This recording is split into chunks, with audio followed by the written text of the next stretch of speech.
Hello，我们第6节课程第6节课程呢，还是这样的一个从前向后的一个修剪的系列。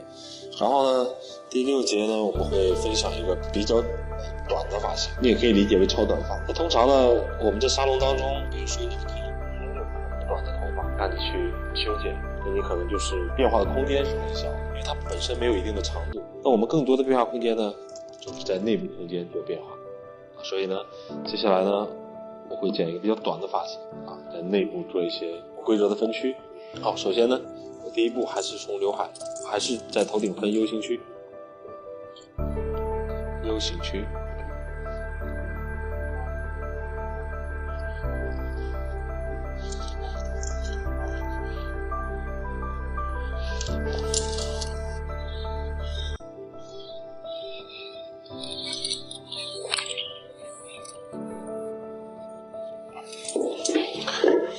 好，还是在面与面相交的转角处分一个 U 型。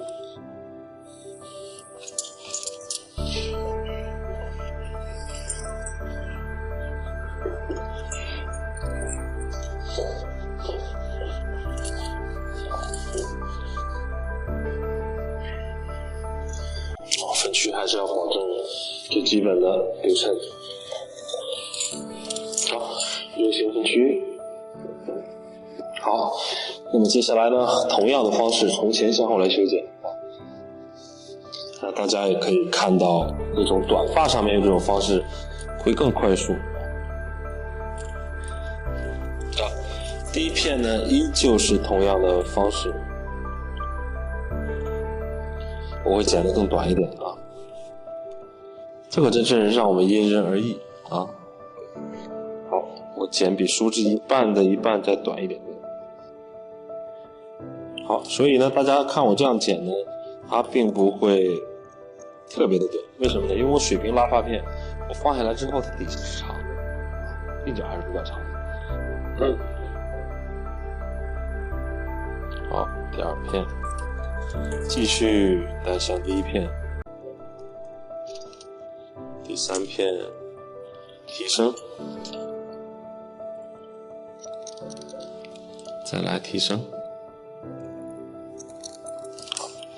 好，看一下，还是有一点堆积的感觉C 型的切口上堆积下去除。好，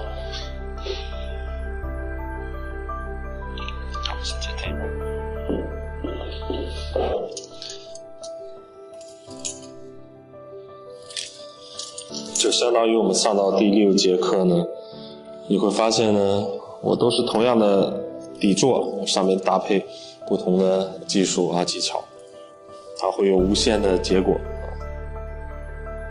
这就是我们这个线上系统课的这个连接性。大家只要把一个手法掌握了之后，那我可以创造出无限的结果。所以学习不在于多少，在于你有没有学会，有没有学通透。好，继续。好，上边依然是有点堆积，看一下 C 型的切口。现在呢，我们再来看一下这个后面的修剪，发现我会剪得非常轻松。因为什么呢？因为后面它本身就是短发，长改短发有很多头发剪，那我短发剪短发呢？看一下，拉过来，看清引导线，继续虽然是短发，后面我剪不到，但是我还是要向两边带，剪不到就不剪了，一定要有这种向两边带的这种概念。好，跟前面一样做连接，逐渐有一点提升。后面我剪不到，再来。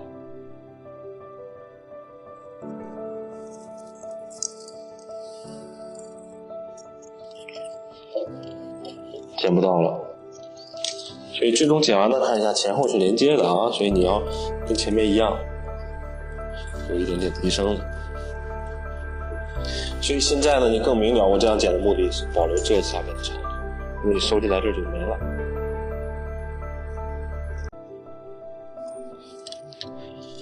好，这边继续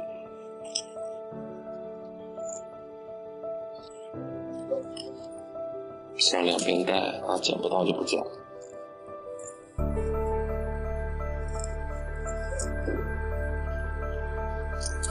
看清引导线，向两边带，剪不到就不剪了。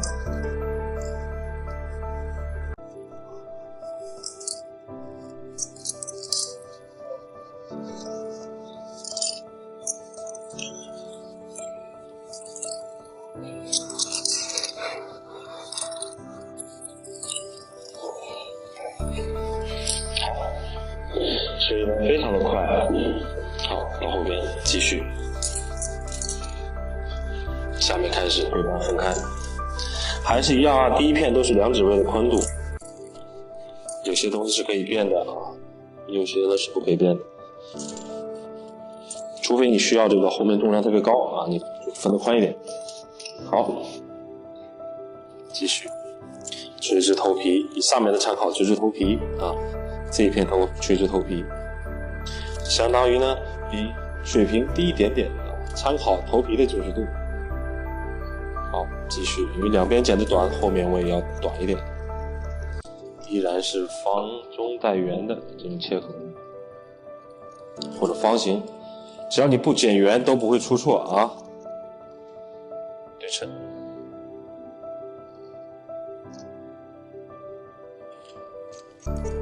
好，这样剪完底线是薄的，看到没有？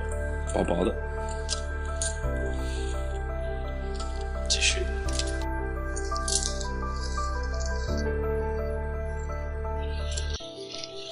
第二片呢，就是靠到第一片。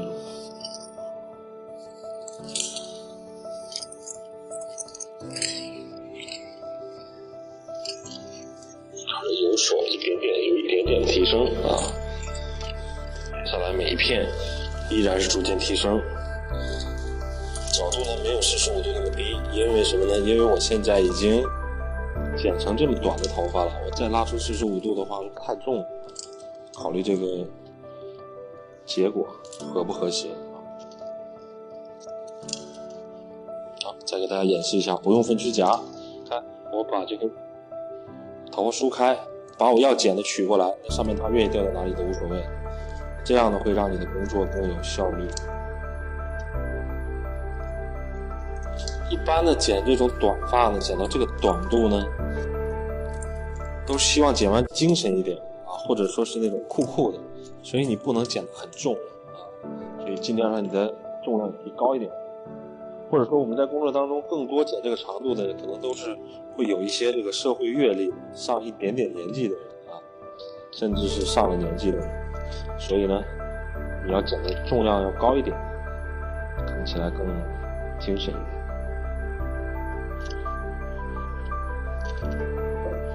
好，看我分过去之后，把我要剪的取过来，你就不用分区夹了啊，所以你的工作会更有效率。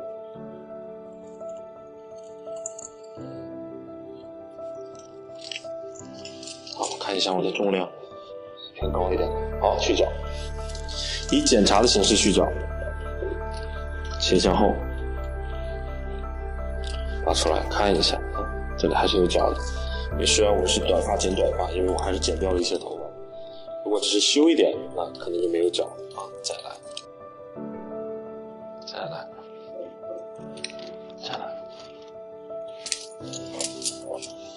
好，这边。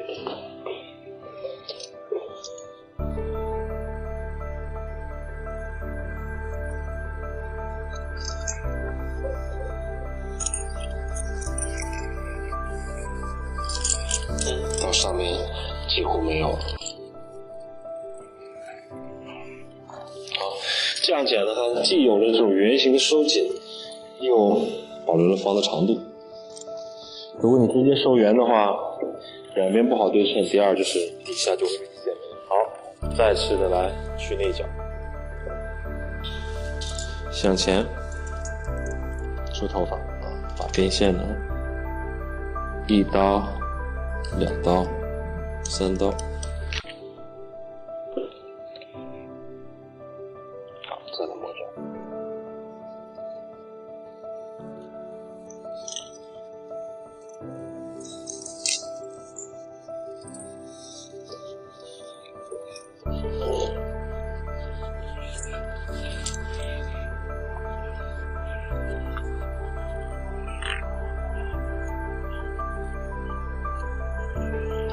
磨圆之后呢，再来磨角。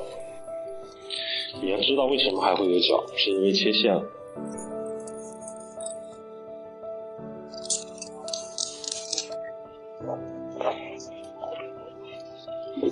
好，底下这个底座呢，我们就剪好了。至于说这个两边这个角去不去啊，完全取决于你最后的效果。如果你今天不剪超短的刘海，你不用去留，或者头发没有很多，你也不需要去，所以说可以暂定它，先不去碰它。好，这个底座呢我们剪好了，和我们第4节的底座是一样的啊。好，到头顶。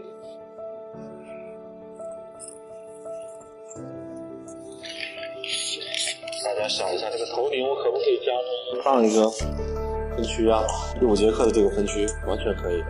那今天呢，我会在头顶分一个不规则的分区。看一下啊，我先把头发梳到一个方向，比如说我梳到右边，然后呢，我找到这个头发的纵向，大概在中间的位置开始画我的分区。1、2、3，这样来画我的分区，画这种锯齿状的分区，一定要大一点啊，因为你分得很，我再来一遍，如果你的锯齿状分得很小的话，这个就跟直线没有区别，所以一定要大跨度啊，起码要在2厘米的一个跨度，在中间的位置，1、2、3，这样的一个分区。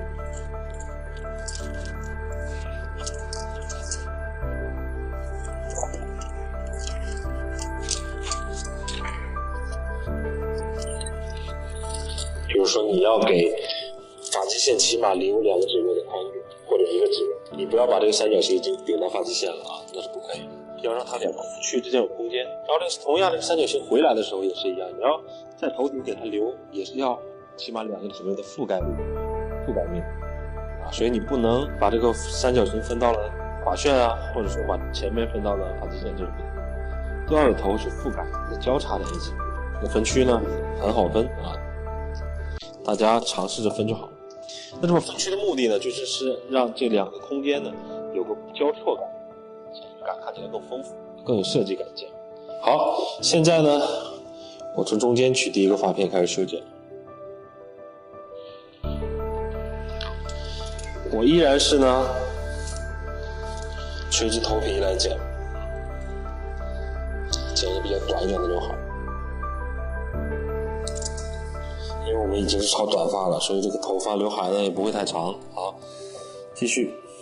同样啊，你需要刘海是圆的，我们就靠向上一点啊。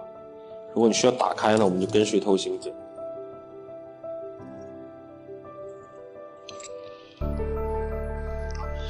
我呢剪这样很短的头发呢，觉得打开是最好看的，所以呢我不会剪方形啊，我的发片都是跟随头型剪的。我们上一个是一样的，这种戴发片的方式。好，最终的刘海是有点打开的。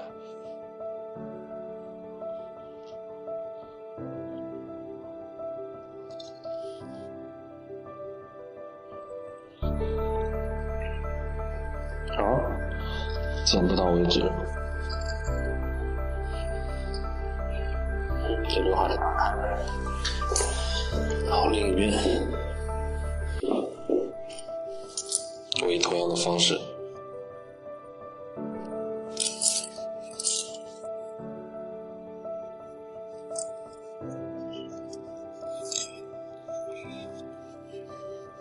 同样的一个切口角度啊。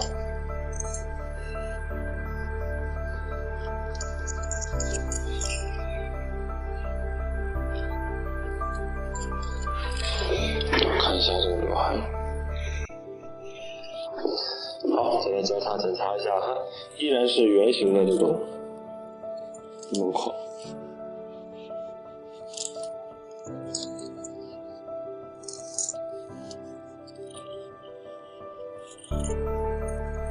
好，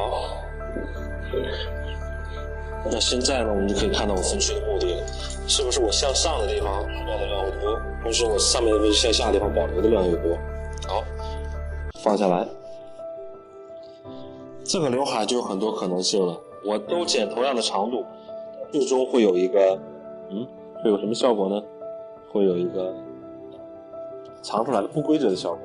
当然，我们今天这样剪发的目的并不是为了剪不规则刘海啊，它只是其中可以呈现的一个点而已。所以在头顶区呢，我有2个选择：方形保留两边最长，都能保留得更长一点这个边线；圆形的比较圆润，可以把两边收得更短，都可以啊，看你要的效果。所以今天呢，我们在头顶剪方形，让它的覆盖面大一点。好，首先第一，我从中间取发片，我要剪完之后要保证我的刘海要盖住下面，甚至长于下面。如果长于下面，你就是不规则刘海，有三角形的地方就是长。如果你完全覆盖也可以啊。今天呢，会先剪一个长于下面一点。好，看一下，我这一刀剪完之后落下来，是不是有一点长于下面 ？OK， 就让它长于下面。那如果今天我头顶先剪得酷酷的，那就剪短，没有问题啊。继续，2靠1，3靠，继续。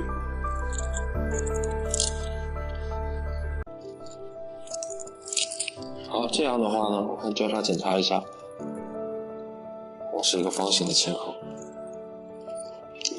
好，放下来。同样另一边。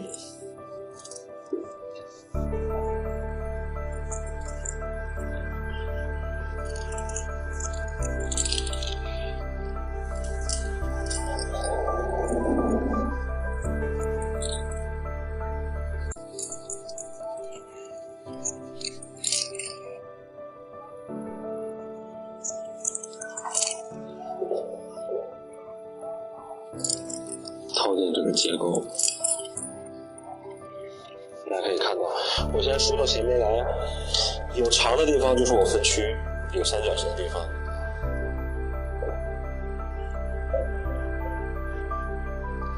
交叉检查。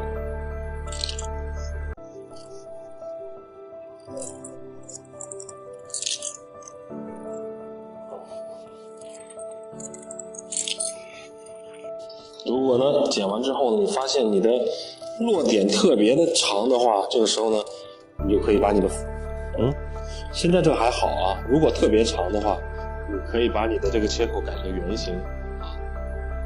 这只是一个剪发的逻辑啊，绝不是说只能剪方只能剪圆，要看情况，看你要的效果。好，后边。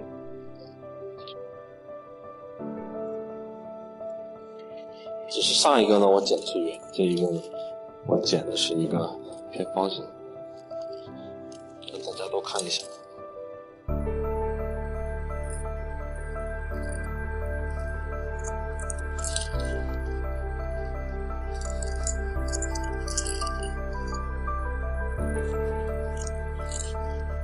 好，我们来看一下这个结果。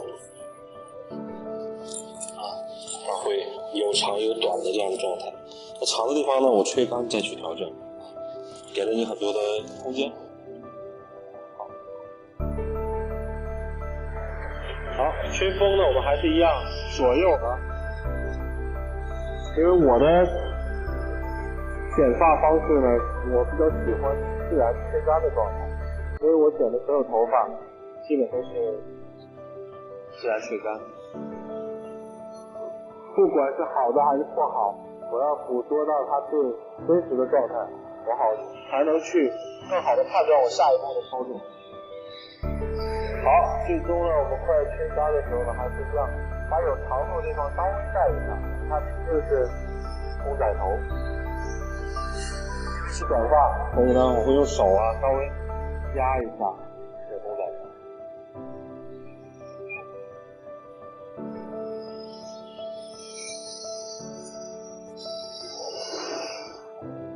好，看一下，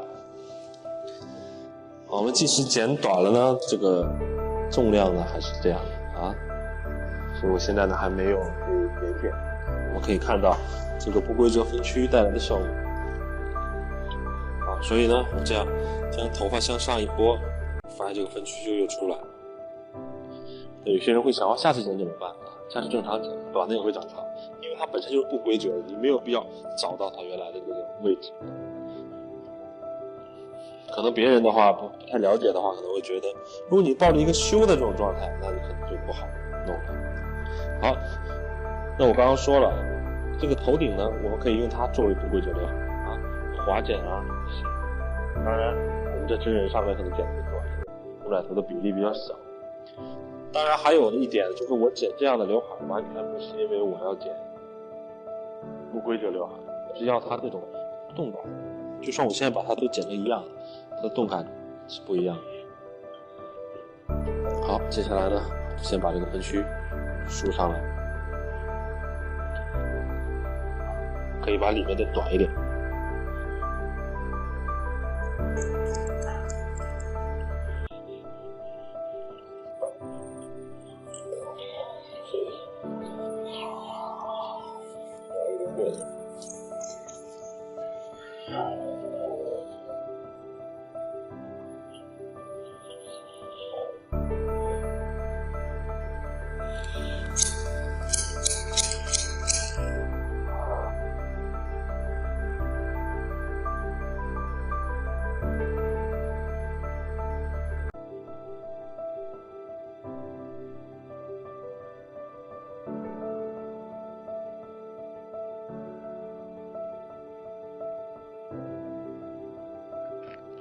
稍微的对一点，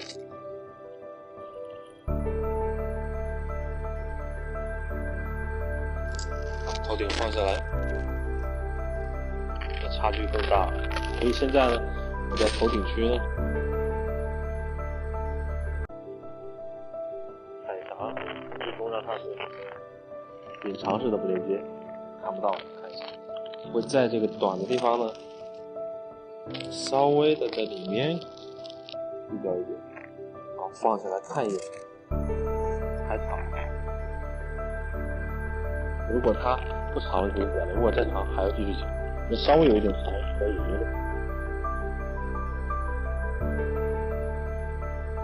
从里边跟它做连接。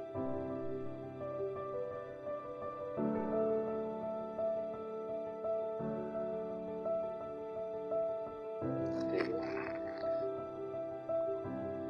里边不好剪，太明显啊，有点多。这样呢，我们就可以看到它没有，但是呢，当我保护的时候呢，它是有这个凹凸的形式，个人完全可以感受到这种变化。所以我说，在剪这种短发的时候，如果你没有很大的空间变化，你就在内部做变化。好，现在开始连剪，石头连剪啊，按照我们通常的这个惯例。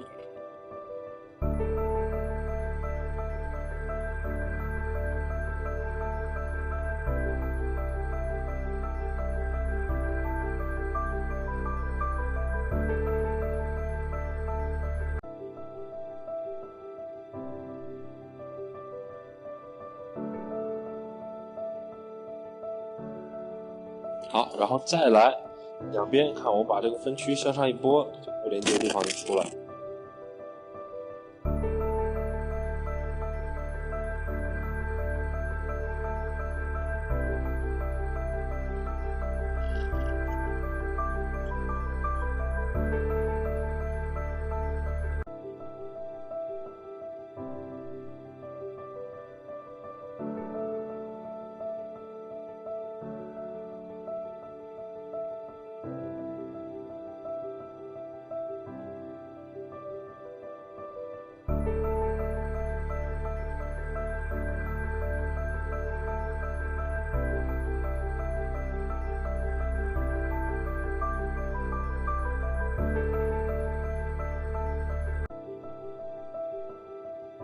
同样，把分区向上一拨，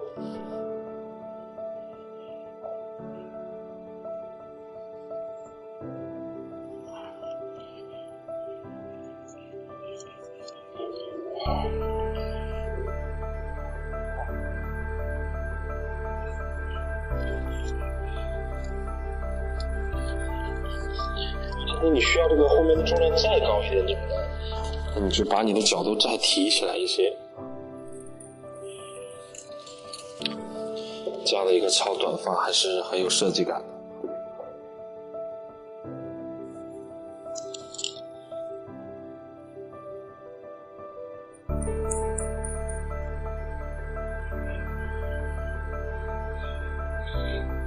修一下发尾、鼻线的位置。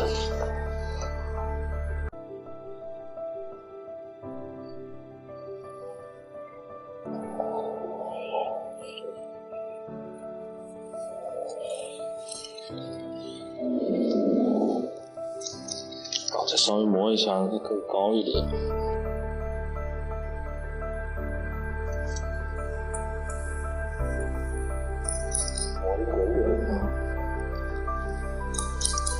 就是重量的高低问题呢，我们找上下的关系；形状呢，我们找左右的关系。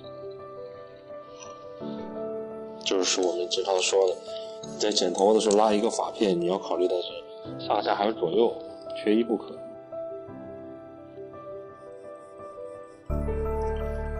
好，这样呢，大家看一下，我既能剪出很薄的刘海，我还能有头顶保留一些很长的长度。如果没有两个空间的话，你想保留这么长，最终底下你会特别厚，这样就很有张力。这个头，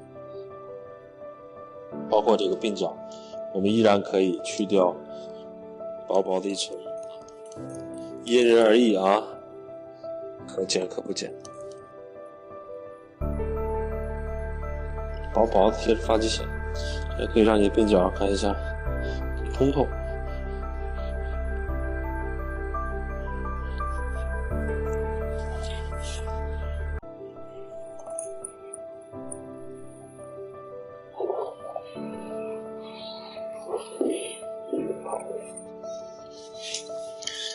薄薄的一小层，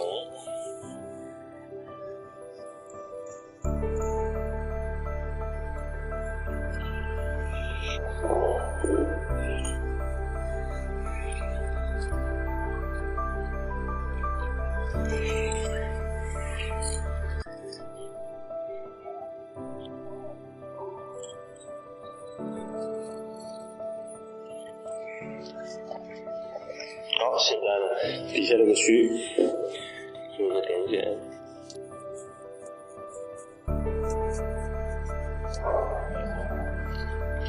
包括你底下短没点到的地方，我们继续用我们的小牙剪稍微的过渡一下。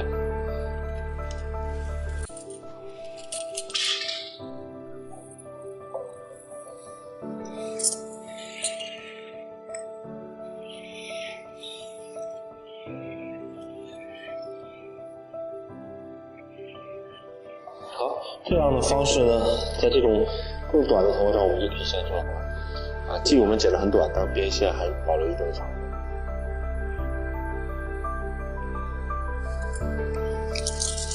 是一个不规则的状态，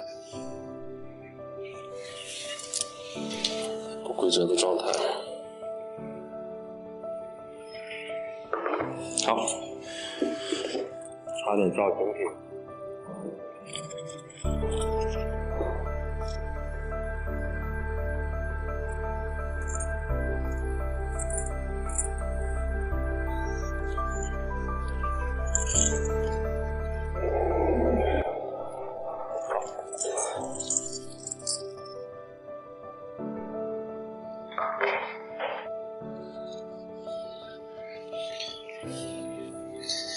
从前向后的这种纵然一下呢，会给人一种比较减龄的这种感觉。还有呢，我们剪短发，很多时候把这儿剪得很空，也会特别挑人。好，看一下我这个头顶的头发呢，当我一摆动的时候呢，保持静态啊，它是有这种不规则的感觉，设计感。在不改变头发长度的情况下呢，我们尽量让它看起来是不一样。当下的人呢，总是喜欢简单的、不打不样，还有喜欢这个很夸张的。把这个规则啊，或者说是不对称啊这些，我们可以看到一些常识。